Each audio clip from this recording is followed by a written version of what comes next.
الحمد لله وكفى والصلاة والسلام على من لا نبي بعده العظمة والكبرياء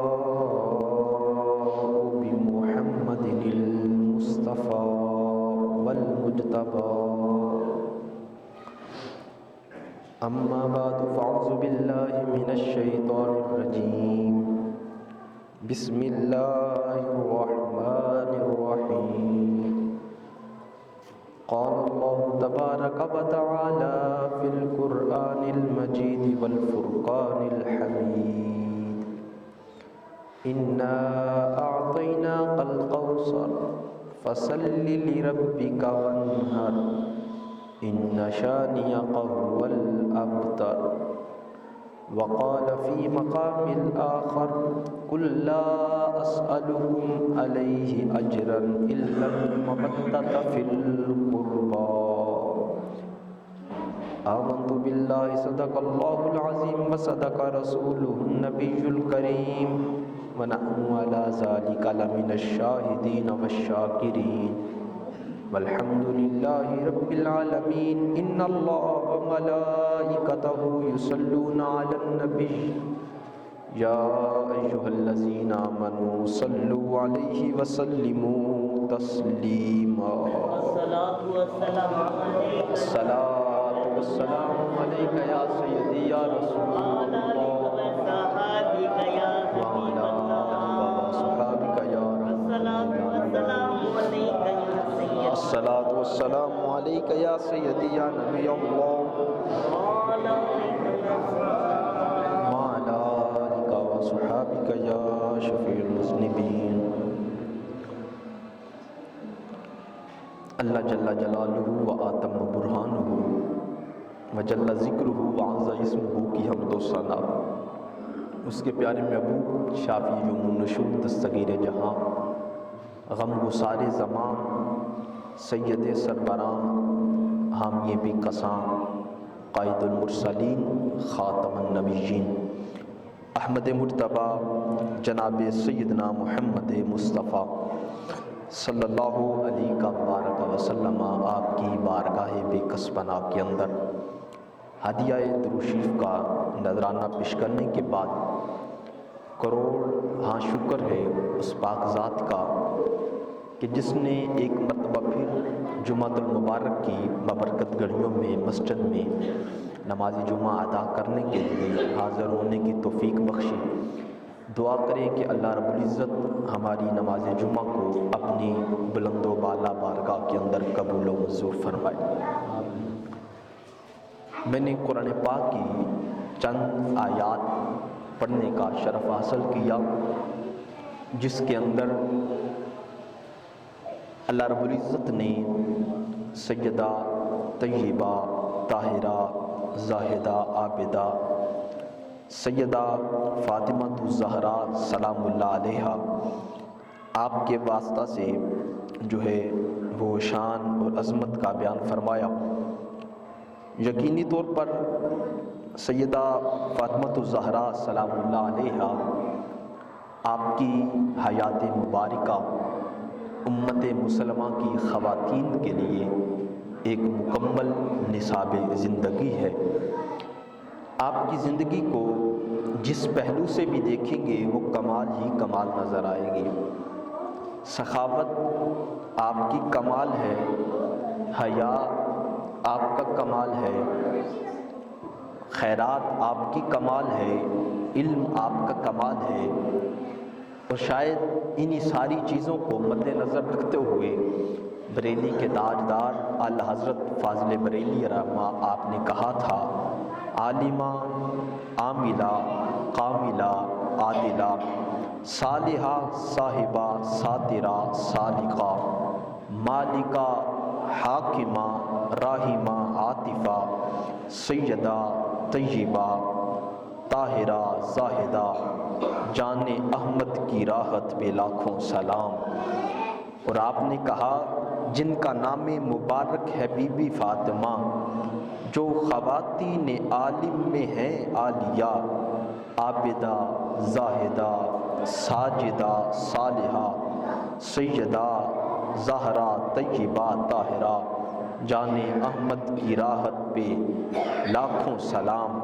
اور کہا وجہ تسکین قلب شہید و سرا، وجہ تسکین قلب شہید و سرا۔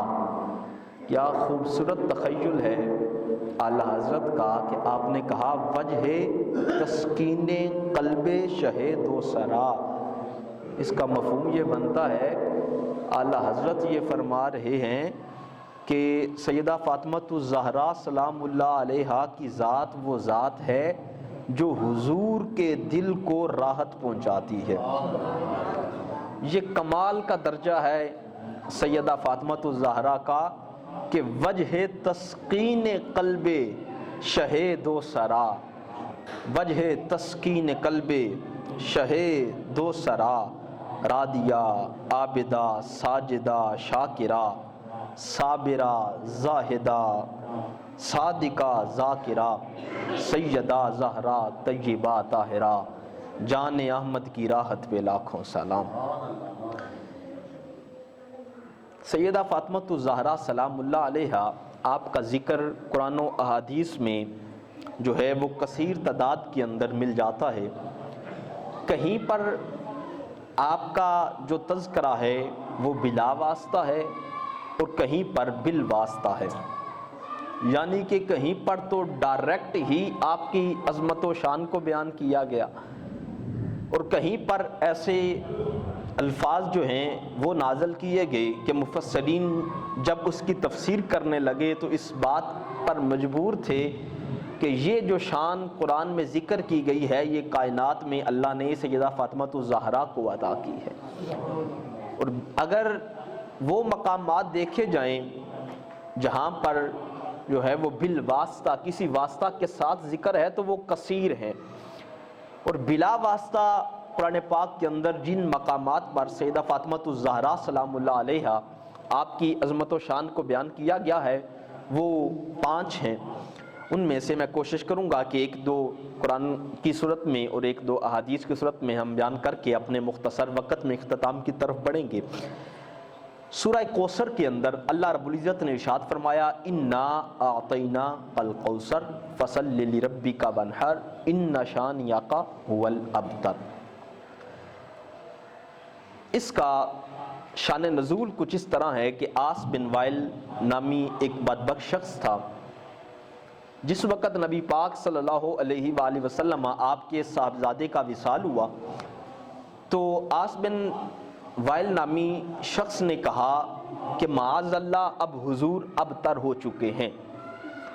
لفظ ابتر اس کا سادہ سا مفہوم یہ بنتا ہے کہ اب حضور کی نسل نہیں ہوگی تو حضور کا نام لیوا دنیا میں زندہ کوئی نہیں رہے گا۔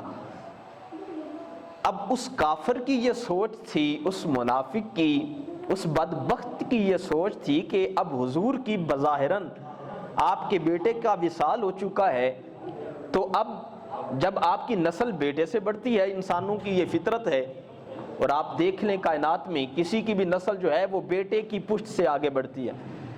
جب اس نے یہ دیکھا تو کہنے لگا کہ معاذ اللہ حضور ابتر ہو چکے ہیں۔ جب اس نے یہ کہا تو پھر کیا ہوا؟ پھر اللہ رب العزت نے سورہ کوثر کو نازل کیا۔ لیکن یہاں پر رک کر میں اپنے موضوع سے ہٹ کر یہ بات کرنا چاہتا ہوں کہ اس سے پہلے بھی انبیاء پر اعتراضات ہوتے رہے ہیں۔ آپ جو ہے وہ قصص الانبیاء پڑھ کر دیکھیے، انبیاء کی زندگی کے احوال پڑھ کر دیکھیے۔ حضرت یوسف علیہ السلام پر بھی الزام لگا تھا، حضرت ابراہیم پر بھی لگا، حضرت داؤد، تمام انبیاء پر جو ہے وہ الزامات لگتے رہے ہیں، لیکن ہر ایک کو رب کی طرف سے یہ پیغام ملتا تھا کہ اے میرے نبی الزام تیرے اوپر لگا ہے، جواب بھی تو دے گا، تیرے اوپر الزام ہے دلیل بھی تو دے گا۔ یہاں تک کہ اگر کسی نبی کی والدہ پر تہمت لگے، وہ نبی ماں کی گود میں ہو، رب کہتا ہے پھر بھی جواب تو نے دینا ہے۔ لیکن یہ شان ہے ہمارے نبی کی۔ عاص بن وائل نے اعتراض کیا، اللہ نے ایک آیت نہیں پوری سورت نازل کر کے فرمایا اے محبوب جب تیرے اوپر اعتراض ہوگا میں خدا خود اس کا جواب ارشاد فرماؤں۔ ریپیٹنگ کو کم کر دیں، میں چاہتا ہوں سمجھ آ جائے، آواز کم ہو گئی خیر ہے، ریپیٹنگ کم ہو جائے بس۔ فرمایا انا آتینا الکوثر فصلی لربک وانحر انا شانئک ھو الابتر۔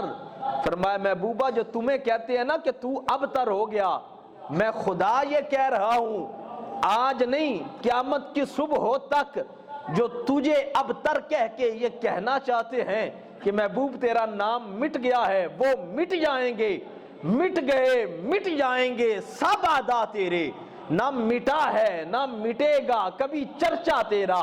یا رسول اللہ یہ کہتے ہیں کہ ہم آپ کے نام کو مٹائیں گے، رب قرآن میں فرماتا ہے وَرَفَعْنَا لَكَ ذِكْرَكَ، محبوب تیرے ذکر کو کوئی نہیں مٹا سکتا، تیرے ذکر کو بلند کرنے والی خدا کی ذات ہے۔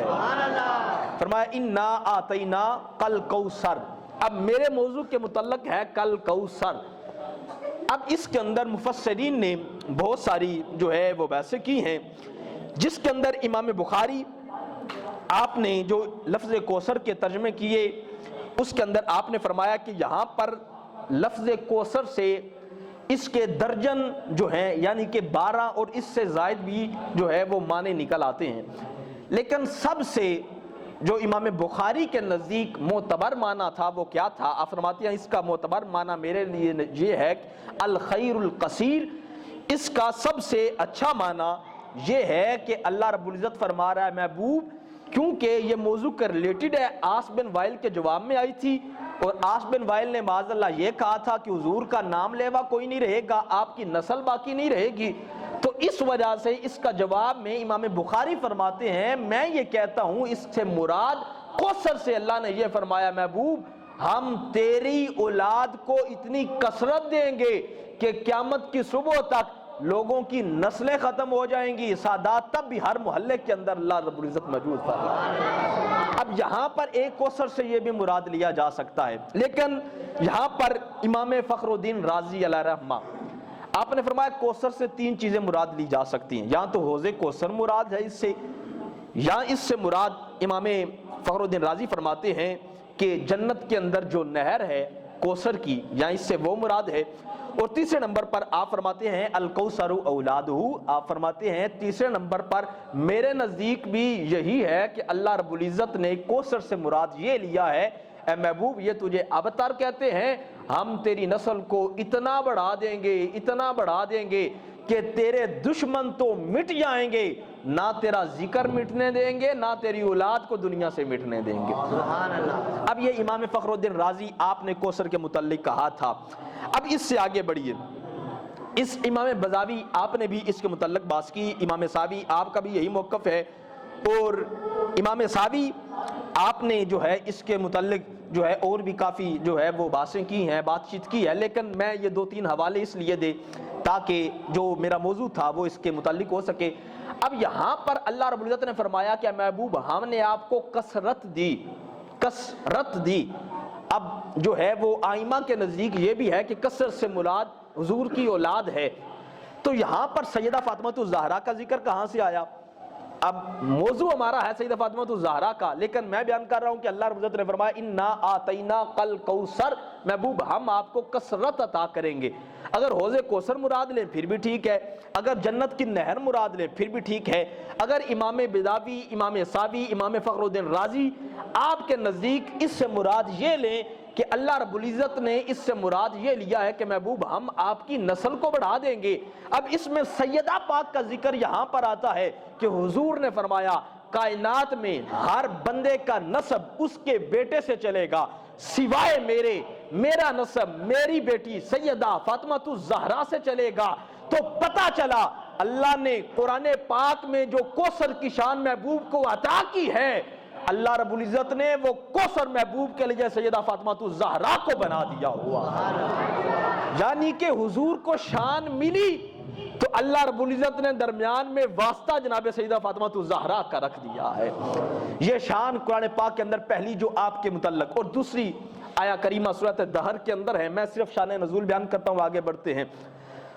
حضور نبی پاک صلی اللہ علیہ وسلم آپ گھر میں تشریف فرما ہوئے حسنین قریبین طیبین طاہرین سراجین منیرین، دونوں شہزادے بیمار تھے۔ حضور نبی پاک نے آ کر دریافت فرمایا کہ کیا ہوا ہے؟ سیدہ فاطمہ الزہرا نے عرض کی یا رسول اللہ دونوں بچے بیمار ہیں۔ حضور نبی پاک نے فرمایا کہ تم منت مانگو، اللہ رب العزت ان کو شفا عطا فرمائے گا۔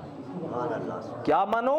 منت مانگو، اللہ شفا عطا فرمائے گا۔ لہذا منتا مانگنے کوئی غلط کام نہیں ہے، ہاں اگر ٹھیک ہو تو لائن پہ ہو۔ یہ ہم نہیں کہتے کہ یہ منت نہیں ہے کہ کڑے 4-5 پہن لو اور گلی میں کودنا شروع کر دو، میں یہ کام بھائی نہیں، جو شریعت کے نزدیک جائز ہے وہ مانگو، اور اس کا حکم خود نبی پاک عطا فرما رہے اور سیدہ فاطمہ الزہرا کو فرما رہے۔ آپ نے فرمایا تم منت مانگو اللہ شفا دے گا۔ اب سیدہ فاطمہ الزہرا نے بھی روزہ رکھا، مولا مشکل کشا نے بھی روزہ رکھا، اور آپ کی جو خادمہ تھی حضرت فیضہ انہوں نے بھی روزہ رکھا۔ اب ان 3 شخصیات نے روزہ رکھا۔ حضور نے فرمایا تھا تم روزہ رکھو، اللہ رب العزت ان کو شفا عطا فرمائے گا۔ 3 دن روزوں کی منت مانگی ان 3 شخصیات نے، اللہ رب العزت نے دونوں شہزادوں کو صحت عطا فرما دی۔ سبحان اللہ۔ جب دونوں ٹھیک ہو گئے، اب منت پورا کرنے کا وقت تھا، تو سیدہ فاطمہ الزہرا، مولا مشکل کشا، حضرت فیضہ سلام اللہ علیہا، ان تینوں شخصیات نے روزہ رکھا۔ اب جب افطار کا وقت ہوا تو آپ کے پاس جو کھانے کے لیے سامان تھا آپ اس کو لائے۔ جس وقت سامان سامنے رکھا گیا، افطاری کا وقت ہوا، دروازے پر دستک ہوئی۔ جب دستک ہوئی تو ایک بندے نے آواز دی، کہنے لگا کہ میں مسکین ہوں، مجھے کھانا کھلایا جائے۔ جب اس نے یہ کہا، اب افطار کا وقت تھا، کھانے کے لیے چیزیں سامنے پڑی ہوئی تھی۔ اب سیدہ فاطمہ الزہرا نے وہ سارا سامان اٹھایا اور رب کی راہ میں اس مسکین کو عطا کر دیا، سبحان اللہ، اور خود جو ہے وہ کھجور کے ساتھ یا پانی کے ساتھ روزہ افطار کر لیا۔ اب دوسرا دن تھا، پھر منت مانگی، پھر روزہ رکھا۔ جب افطار کا وقت ہوا پھر دروازے پر دستک ہوئی، میں قیدی ہوں، مجھے کھانا کھلایا جائے۔ جب آپ نے یہ کہا، اب اس مقام پر جو کہا یہ قیدی ہوں میں، اب اس کے اندر اس آیا کریمہ کے جو ہے وہ جو ہے انا آتینا کل کوثر والی اور اس سورۃ دہر کی آیا کریمہ جو ہے ان کے اندر کچھ اختلاف پایا جاتا ہے۔ بعض احباب کہتے ہیں کہ یہ جو ہے یہ مدنی اور مکی صورت کے اندر، بعض کہتے ہیں کہ یہ مکی صورت ہے۔ اگر مکی صورت ہے تو پھر یہ سیدہ فاطمہ الزہرا کے بعد، بہرحال یہ علمی بحث ہے، میں اس کے بارے میں نہیں پڑھنا چاہتا۔ میں چاہتا ہوں کہ آسان سے آسان جو کلام ہے وہ آپ کے سامنے کیا جائے۔ یہ غلام کا کہنا، میں یہاں پر صرف اتنا عرض کر دیتا ہوں، اس بات کی دلیل ہے کہ یہ آیا کریمہ مدینہ میں نازل ہوئی تھی، اور اگر مدینہ میں نازل ہوئی ہیں تو پھر ماننا پڑے گا اللہ نے سورۃ دہر کی یہ آیا کریمہ بھی سیدہ فاطمہ الزہرا کی شان میں نازل فرمائی۔ بس آپ اتنا سمجھ لیجئے یہ کافی ہے۔ بہرحال تیسرا دن ہوا، پھر دروازے پر دستک ہوئی، پھر ایک آیا، وہ کہنے لگا کہ میں غلام اور مسکین، اور اس نے عذر پیش کیا اور آپ نے اپنا سارا کھانا اس کو دے دیا۔ جب تیسری مرتبہ آپ نے سارا کھانا اس کو دیا تو پھر حضور نبی پاک صلی اللہ علیہ وسلم آپ تشریف لے آئے۔ جب حضور تشریف لائے آپ کے گھر میں، آپ نے سیدہ فاطمہ الزہرا کا چہرہ دیکھا، مولا مشکل کشا کا چہرہ دیکھا، حضرت فیضہ کا چہرہ دیکھا، تو آپ فرمانے لگے کیا وجہ ہے؟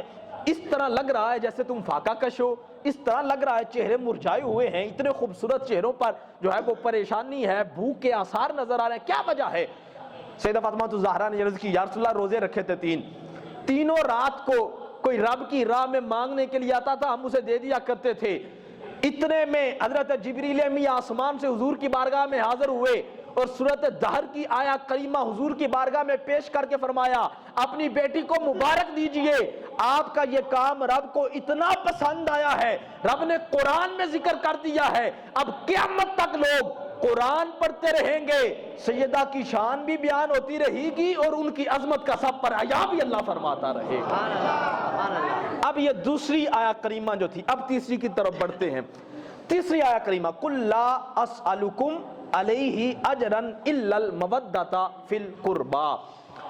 اب یہ آیا کریمہ جو ہے، اب اس کا شان نزول مختصر سن لیجئے اور پھر اس کے متعلق بات کرتے ہیں۔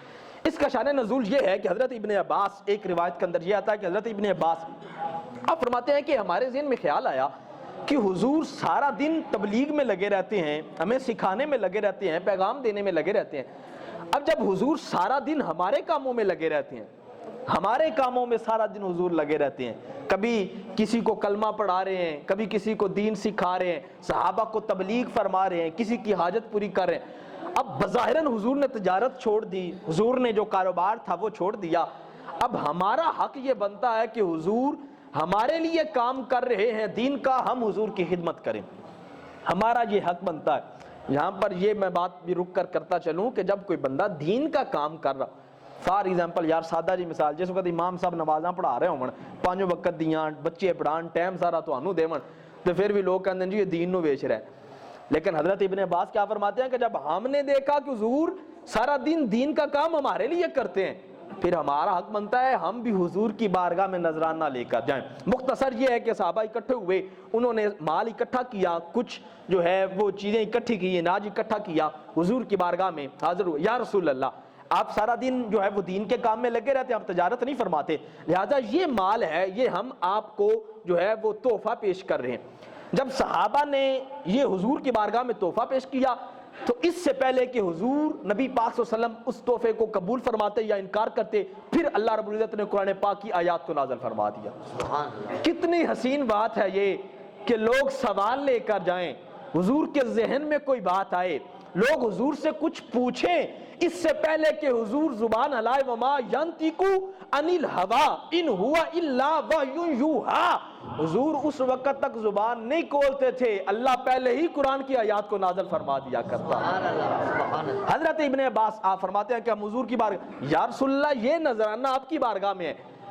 آپ فرماتے ہیں کہ جب حضور کی بارگاہ میں ہم نے نذرانہ پیش کیا تو حضور نے فرمایا کل لا اسألکم، کل فرمایا لا اسألکم، میں تم سے سوال نہیں کرتا، اجرن الا المودۃ فی القربا، کل لا اسألکم، فرمایا کہ میں تم سے سوال نہیں کرتا، کس چیز کا سوال نہیں کرتا، فرمایا میں کسی اجر کا تم سے سوال نہیں کرتا، یعنی کہ جو میں تمہیں تبلیغ کرتا ہوں، دین سکھاتا ہوں، میں اس سے تم سے کوئی چیز یا کوئی مال و دولت کا جو ہے وہ مطالبہ نہیں کرتا، سوال نہیں کرتا، تو حضور پھر کیا چاہتے ہیں؟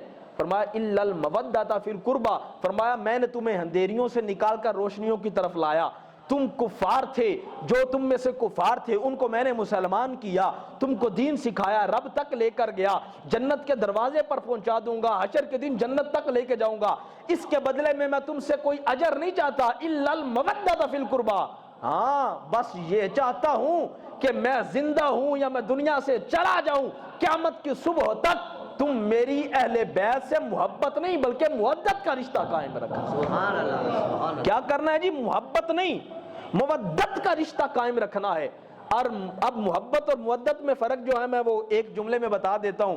محبت وہ ہوتی ہے جو بندہ کسی سے کرتا ہے لیکن اپنی جان سے بڑھ کر نہیں ہوتی، محبت یہ ہوتی ہے، اور مودت یہ ہوتی ہے کہ جب بندہ کسی سے کرتا ہے پھر اسے اپنی جان کی پرواہ نہیں ہوتی، پھر وہ ہر حال میں اپنے محبوب کو ہی چاہتا ہے۔ تو فرمایا صرف محبت نہ کر بیٹھنا کہ تمہیں اپنی جانوں سے میری اہل بیت پیاری نہ ہو، فرمایا مودت کرنا کہ سیدہ فاطمہ الزہرا کی ذات، مولا علی کی ذات، حسن و حسین کی ذات، اہل بیت کے تمام وہ رکن، فرمایا وہ اتنے پیارے ہو کہ تم ان کی خاطر جان دینا پڑے، جان دے دینا، میری اہل بیت سے محبت کے رشتے کو ہمیشہ ہی قائم رکھنا۔ اب اس آیہ کریمہ کے اندر بھی سیدہ فاطمہ الزہرا کا جو ہے وہ تذکرہ اس حوالے سے فرمایا کہ تم ان سے مودت کا رشتہ قائم رکھنا۔ اب اس کے اندر بھی جو ہے مفسرین نے بڑی بات فرمائی ہے، میں اختصار کے ساتھ ایک بات کر دیتا ہوں، جس کے اندر حضور جناب نبی پاک صلی اللہ علیہ وسلم آپ کا یہ فرامین جو ہیں، اب اس کے اندر مفسرین نے ایک بات کوٹ کیا، وہ کہتے ہیں کہ حضور نے یہ کیوں فرمایا کہ میری اہل بیت سے مودت کرنا؟ اب اس کی دو وجوہات ہیں۔ ایک وجہ تو یہ ہے کہ حضور کو پتا تھا کہ میرے بعد کوئی نبی نہیں آئے گا، حضور خاتم النبیین ہے، حضور جانتے تھے میرے بعد کوئی نبی نہیں آئے گا، حضور خاتم النبی، یہ ہمارا عقیدہ ہے۔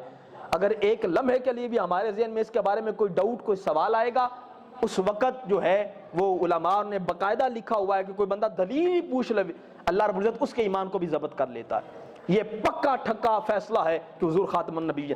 اب حضور کو پتا تھا میرے بعد کوئی نبی نہیں آئے گا، جب حضور کے بعد نبی کوئی نہیں آئے گا تو پھر تبلیغ کون کرے گا؟ اب دو وجوہات ہیں۔ ایک وجہ علماء یہ لکھتے ہیں کہ اس سے حضور نے مودت کا اس لیے کہا کیونکہ حضور جانتے تھے کہ میری اولاد میں ہی سب سے زیادہ اللہ رب العزت اس کائنات کے اندر علماء کو پیدا فرمائے گا، میری اولاد میں ہی زیادہ علماء ہوں گے، اس لیے حضور نے فرمایا ان سے مودت رکھنا۔ جب مودت علماء سے ہوگی، ان سادات سے ہوگی جو دین کی تبلیغ کرتے ہیں، تو بندہ دین کے راستے پر گامزن ہو جائے گا۔ اب اس کی دوسری وجہ جو ہے نا وہ انتہائی خوبصورت اور لطیف اور آسان سی ہے۔ دوسری وجہ یہ ہے کہ یہاں تو پھر حضور نے اس لیے فرمایا کہ میری اولاد میں سے زیادہ علماء ہوں گے، یا پھر حضور نے اس لیے فرمایا کہ اگر میرے بعد علماء آئیں اور ان میں سے کوئی ایسا بندہ ہو جو دین تو میرا پڑھے، کلمہ تو میرا پڑھے، نام تو میرا لے، اور ممبر پر بیٹھ کر باتیں بھی میری کرے، لیکن میری اہل بیت سے بغض رکھتا ہو۔ کیا ہے جی؟ میری اہل بیت سے بغض رکھتا ہو۔ فرمایا قُلْ لَا أَسْأَلُكُمْ، فرمایا کہ میں تم سے سوال نہیں کرتا، إِلَّا الْمَوَدَّةَ فِي الْقُرْبَى، اپنے قریبیوں کی مودت کا تقاضا کرتا ہوں، سوال کرتا ہوں، تمہیں حکم دیتا ہوں۔ یہ فرمانا اس لیے تھا کہ 1400 سال بعد کی تاریخ میں کوئی بندہ دین کا نام لے، اسلام کا نام لے، حضور کے ممبر پر بیٹھ کر اہل بیت کے بارے میں بغض رکھے، فرمایا اس کے قریب نہ جانا۔ عالم بھی وہی عالم ہے، متقی بھی وہی متقی ہے، نیک بھی وہی نیک ہے جس کے دل میں حضور کے اصحاب کا بھی پیار ہو، حضور کی اہل بیت کا بھی اللہ نے پیار رکھا ہو۔ اب اس کی دوسری وجہ یہ بھی بیان ہو سکتی ہے۔ اب 5 آیات تھیں لیکن ٹائم مختصر ہے، میں احادیث کی طرف بڑھتا ہوں۔ حضور جانے جانا صلی اللہ علیہ وسلم، پہلی حدیث مبارکہ سنیے، اس کو امام حاکم آپ نے روایت کیا۔ آپ فرماتے ان علی سمیعت رسول اللہ صلی اللہ علیہ وآلہ وسلم یقول اذا کان یوم القیامت نادى مناد من وراء الحجاب یا اہل الجمع غضوا ابصارکم حتی ان فاطمہ بنت محمد حتی تمر۔ رواہ الحاکم، امام حاکم آپ نے فرمایا ھذا حدیث صحیح، یہ حدیث مبارکہ صحیح ہے، بڑی مشہور و معروف حدیث مبارکہ۔ آپ نے فرمایا کہ قیامت کا دن ہوگا جو ہے وہ ایک منادی ندا دے گا حشر کے میدان کے اندر، تمام انبیاء بھی ہو۔ اب یہاں پر تخصیص نہیں کی گئی کہ صرف حضور کی امت ہوگی یا فلاں امت ہوگی یا انبیاء نہیں ہوں گے، اولیاء نہیں ہوں گے، صالحین نہیں ہوں گے، عورتیں نہیں، تخصیص نہیں کی، مطلقاً فرمایا گیا۔ فرمایا کہ نادى منادین، ایک منادی جو ہے وہ آواز دے گا، وہ کہے گا یا اہل المحشر، اور 2 الفاظ ہیں، محشر بھی کہا گیا، اہل الجمع بھی کہا گیا، کہ تمام کے تمام لوگ غضوا ابصارکم، اپنے سروں کو جھکا لو، اپنے ابصارکم، چہروں کو، اپنے سروں کو جھکا لو۔ اب یہاں پر علماء یہ بھی مراد لیتے ہیں کہ اپنی نظروں کو جھکا لو، نظریں جھکائیں یا چہرہ جھکائیں، بات یہ ہے کہ سامنے بس نظر نہیں اٹھنی چاہیے۔ کیا ہوگا؟ فرمایا اپنی نظروں کو جھکا لو۔ کیا وجہ ہے؟ فرمایا اپنی نظروں کو جھکا لو، وجہ یہ ہے کہ حضور کی بیٹی سیدہ فاطمہ الزہرا کی سواری آ رہی ہے۔ سبحان اللہ، سیدہ فاطمہ الزہرا کی سواری ہے۔ شاید اسی لیے کسی شاعر نے کہا تھا حیا کے ماتھے کا تاج زہرا، وفا پرستی کی لاج زہرا، مقام خون حسین یہ ہے کرے کی جنت میں راج زہرا، کسی کی بیٹی کو نہ ملا ہے تجھ کو جو تاج زہرا۔ یہ سیدہ فاطمہ الزہرا کی ایک مخصوص شان ہے۔ ویسے تو سواری اماں حوا کی بھی آئے گی، اماں آسیہ کی بھی سواری آئے گی، اماں مریم کی بھی سواری آئے گی، اماں خدیجہ الکبریٰ کی سواری آئے گی، اماں عائشہ کی سواری آئے گی، تمام نیک خواتین کی سواری آئے گی، آواز نہیں آئے گی، لیکن جب باری آئے گی سیدہ فاطمہ الزہرا کی، یا اہل الجم، تمام کے تمام لوگ غضوا ابصارکم، اپنی نظروں کو جھکا لو، حضور کی بیٹی کی سواری آ رہی ہے۔ اور حضور نے فرمایا، مختلف روایات ہیں، حضور نے ایک میں فرمایا کہ آپ کے گرد 70 حوریں ہوں گی، ایک میں فرمایا 70,000 حوروں کے جرمٹ میں اللہ جس طرح بجلی کی رفتار ہوتی ہے اس رفتار سے سیدہ فاطمہ الزہرا کو جنت میں داخل کرے گا، کیونکہ جو دنیا میں حیا میں اتنے اعلیٰ مرتبہ تھے کہ جن کے سر کا بال سورج نے نہیں دیکھا، اللہ نے فرمایا پھر قیامت کے دن میں دنیا والوں کو سیدہ فاطمہ الزہرا کی زیارت کیسے کرا سکتا؟ سبحان اللہ۔ اور یہ شان بھی خاص ہے سیدہ فاطمہ الزہرا کے ساتھ کہ حضور نے فرمایا کہ آپ کو اس طرح جنت میں لے جایا جائے گا۔ اور ایک روایت میں اس طرح کے الفاظ بھی ہیں، حضور نے فرمایا کہ جب میری سواری جنت کی طرف جائے گی نا تو حضور نے فرمایا وہ اس کی اتنی رفتار تیز ہوگی، اتنی رفتار تیز ہوگی کہ جدھر اس کی آنکھ پہنچے گی اس کا قدم وہیں پر ہوگا، اتنی تیزی سے میری سواری جنت میں جائے گی۔ اور حضور نے ساتھ یہ بھی فرمایا میری سواری کے پیچھے تمام انبیاء کی سواریاں ہوں گی، پھر ان کے پیچھے امتوں کی سواریاں ہوں گی، سب سے آگے میں ہوں گا۔ فرمایا میری سواری کے آگے اللہ سیدہ فاطمہ الزہرا کی سواری کو رکھ دے گا۔ یعنی حضور سے یہاں پر حضور نے فرمایا کہ تاکہ کوئی دیکھ نہ سکے میری بیٹی کو۔ یہ پہلی حدیث مبارکہ جو خاص ہے سیدہ فاطمہ الزہرا کے ساتھ۔ دوسری حدیث مبارکہ آپ نے فرمایا ابنتی فاطمہ حورن آدمیہ، فرمایا لوگو اللہ رب العزت نے میری بیٹی فاطمہ الزہرا کو حورن آدمیہ، فرمایا اللہ نے آدمیوں میں میں سادہ کر دوں تو فرمایا اللہ نے دنیا میں بھیج کر انسان ہونے کے باوجود وہ شانیں عطا کی ہیں جو اللہ نے جنت کی حوروں کو بھی نہیں عطا فرمائی. سبحان اللہ سبحان. کیا فرمایا؟ حورن آدمیہ. فرمایا کائنات میں ہے میری بیٹی، تمہارے درمیان موجود ہے، لیکن اللہ نے شان وہ عطا کی ہے جو جنت کی حوروں کو بھی عطا نہیں کی. اب اس کی دلیل حضور نے کیا فرمایا؟ فرمایا لم تحد ولم تطمس. اب اس کا سادہ سا مفہوم یہ کہ جو عورتوں والے معاملات ہیں حیض و نفاس والے، فرمایا وہ سیدہ فاطمہ الزہرا آپ ان سے پاک ہیں. ابھی اس سے آگے بڑھتے ہیں. اب کیا فرمایا میرے نبی پاک صلی اللہ علیہ وسلم نے؟ آپ نے فرمایا وَإِنَّمَا سَمَّاهَا فَاطِمَةَ لِأَنَّ اللَّهَ فَطَمَهَا وَمُحِبِّهَا مِنَ النَّارِ. فرمایا لوگو جانتے ہو کہ اللہ نے میری بیٹی کا نام فاطمہ کیوں رکھا ہے؟ جانتے ہو میری بیٹی کا نام فاطمہ اللہ نے کیوں؟ یا رسول اللہ نام تو آپ نے رکھا ہے. فرمایا تو نے قرآن نہیں پڑھا؟ میں اس وقت اپنی زبان کو حرکت نہیں دیتا جس وقت تک رب کی طرف سے پیغام نہیں آ جاتا. یہ شان ہے حضور کی. فرمایا تم جانتی ہو کہ میں نے نام فاطمہ کیوں رکھا ہے؟ صحابہ نے عرض کی فدا کا امی بابی یا رسول اللہ ہمارے ماں باپ آپ قربان آپ بہتر جانتے ہیں. تو حضور نے سنیے کیا ارشاد فرمایا میرے نبی پاک صلی اللہ علیہ وسلم. آپ نے ارشاد فرمایا کہ میں نے اس کا نام فاطمہ اس لیے رکھا ہے لِأَنَّ اللَّهَ فَطَمَهَا وَمُحِبِّهَا مِنَ النَّارِ. فرمایا کہ سیدہ فاطمہ الزہرا کی ذات وَمُحِبِّهَا اور ان سے محبت کرنے والے من النار فاطمہا. فرمایا جو خود سیدہ فاطمہ الزہرا کی ذات ہے اور قیامت تک جو ان سے محبت کرے گا اللہ ان تمام لوگوں کو جہنم کی آگ سے آزاد فرما دے گا.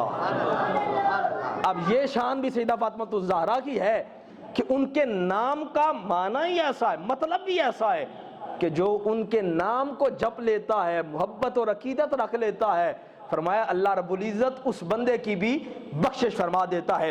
آخر کی طرف بڑھتے ہیں. حضور جانا صلی اللہ علیہ وآلہ وسلم تیسری حدیث مبارکہ اس میں فرمایا ما خیر للنساء.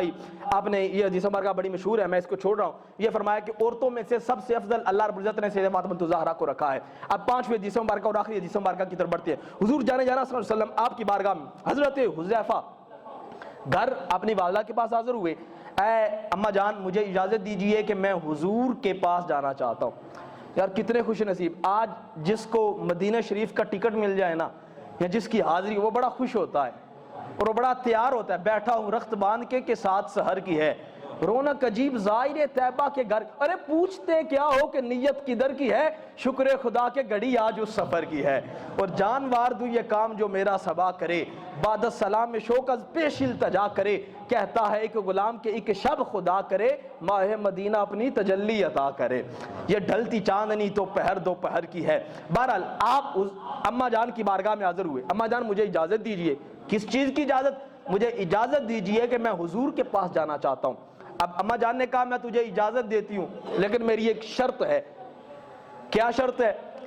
حضرت حذیفہ کی والدہ ماجدہ نے کہا کہ جب حضور کے پاس جاؤ نا تو حضور کے چہرے کی زیارت کرنا اور حضور سے عرض کرنا یا رسول اللہ مجھ حذیفہ کے لیے بھی بخشش کی دعا کیجئے، میری والدہ کے لیے بھی بخشش کی دعا فرما دیجئے. کیا عقیدہ تھا ایک صحابی کی والدہ کا کہ اگر حضور نے ہاتھ اٹھا دیے نا پھر دونوں جہانوں میں کام بن جائے گا. اگر حضور نے ہاتھ اٹھا دی اب کیا ہوا؟ مختصر اختصار کی طرف چلتے ہیں. جب حضرت حذیفہ فرماتے ہیں کہ میں حضور کی بارگاہ میں حاضر ہوا، حضور نے نماز پڑھی. نماز کے بعد حضور نے سلام پھیرا اور حضور وظیفے کے اندر جو ہے وہ مشغول ہو گئے. اب ٹائم گزرتا گیا، دوسری نماز کا وقت آ گیا، حضور وظیفہ کرتے رہے. تیسری نماز کا وقت، اور بعض نے کہا کہ 3 نمازیں، بعض نے کہا 2 نمازیں، بعض نے کہا 1 نماز ہی کے بعد. کافی دیر آپ پیچھے بیٹھے رہے، حضور نے پیچھے نہ دیکھا. اب وہ کسی شاعر نے کہا تھا کہ میں ویکھاں تے او ویکھے نہ ہی جے میں نہ ویکھاں تے او ویکھے. ایڈی قسمت کتھوں لیاواں کہ میرے ویکھن دے وچ ویکھے. یار فریدہ بوئے یار دے مریے سونا ویکھے یا نہ ویکھے. اب آپ بیٹھے رہے، یہ نہیں کہا کہ میں چلا جاتا ہوں، بیٹھے رہے. جتنا بھی انتظار کرنا پڑا کر لوں گا لیکن آج ودعا کے چہرے کی زیارت کر کے ہی اپنے گھر کو لوٹوں گا. اب آپ پیچھے بیٹھے تھے. اب فرماتا ہے کافی دیر گزرنے کے بعد حضور اٹھے. حضور نے پیچھے نہیں دیکھا، آگے بڑھ گئے. اپنے گھر کی طرف جانے لگے نا تو حضور نے فرمایا ما ہاذا، کون ہے پیچھے، کون ہے یہ؟ آپ نے خود ہی سوال کیا اور پیچھے دیکھے بنا آپ نے فرمایا حذیفہ، تو حذیفہ ہے. تو اسی لیے شاید جو ہے وہ پیر نصیر الدین شاہ نے کہا تھا کہ ارے تو حضور کے علم کے بارے میں باتیں کرتا ہے، سوچتا ہے، حاضر و ناظر و نور و بشر اور غیب کو چھوڑ، شکر کر وہ تیرے عیبوں کو لکائے ہوئے۔ حضور تو سب جانتا ہے۔ فرمایا ما حاضر، کون ہے پیچھے؟ حذیفہ ہے۔ اب حضور نے خود ارشاد فرمایا غفر اللہ لکا ولی امکا، نہ سوال پوچھا ہے، نہ حاجت پوچھی ہے، نہ چہرے کو دیکھا ہے، آگے دیکھ کر ہی میرے محبوب فرما رہے ہیں تو کون ہے؟ حذیفہ ہے۔ حذیفہ اللہ تیری بھی بخشش فرما دے، اللہ تیری والدہ کی بھی بخشش فرما دے گا۔ اللہ اکبر۔ اللہ حضرت نے کہا تھا فریاد امتی جو کرے حال زار میں، ارے ممکن نہیں کہ خیر البشر کو خبر نہ ہو۔ آپ نے سوال نہیں کیا، آپ نے فرمایا حذیفہ تو ہے پیچھے، اللہ تیری بھی بخشش فرما دے، تیری والدہ کی بھی۔ اب پوچھ کیا پوچھتا ہے، اب سوال کر کیا کرتا ہے؟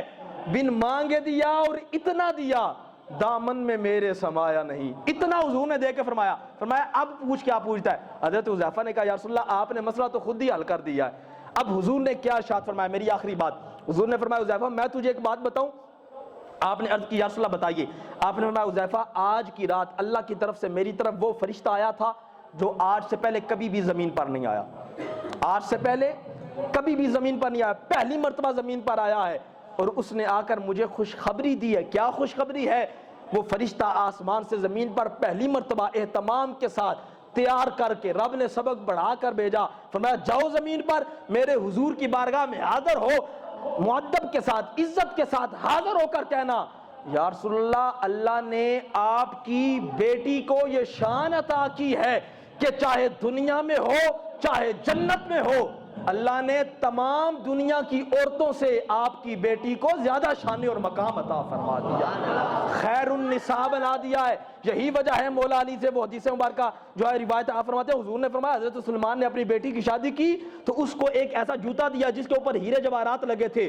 حضور نے فرمایا نبی پاک نے حضرت سلیمان علیہ السلام نے جب اپنے داماد کو ہیرے جواہرات والا تاج عطا کیا تو سیدہ فاطمہ الزہرا کے پاس بات پہنچی تو آپ نے سوچا شاید مولا علی کے ذہن میں یہ بات آئے کہ ان کو اتنی دولت ملی، مجھے تو کچھ نہیں ملا۔ مولا علی رات کو سوئے، آپ فرماتے ہیں میں نے جنت دیکھی، جنت میں حوریں دیکھی، پھر محلات دیکھے، پھر محلات میں سب سے خوبصورت محل دیکھا جس کے اوپر سیدہ فاطمہ الزہرا کا نام لکھا تھا۔ میں اندر داخل ہوا، سیدہ فاطمہ الزہرا اندر تھی، کہتے ہیں کہ میں نے دیکھا ایک خوبصورت حور دوسری حوروں کے علاوہ سب سے خوبصورت، ہاتھ میں کاسا لیے تشت لیے کھڑی تھی اور یہ چاہ رہی تھی کہ کاش ایک مرتبہ سیدہ فاطمہ الزہرا میری طرف نظر کریں، کاش ایک مرتبہ دیکھیں، کاش ایک مرتبہ دیکھیں۔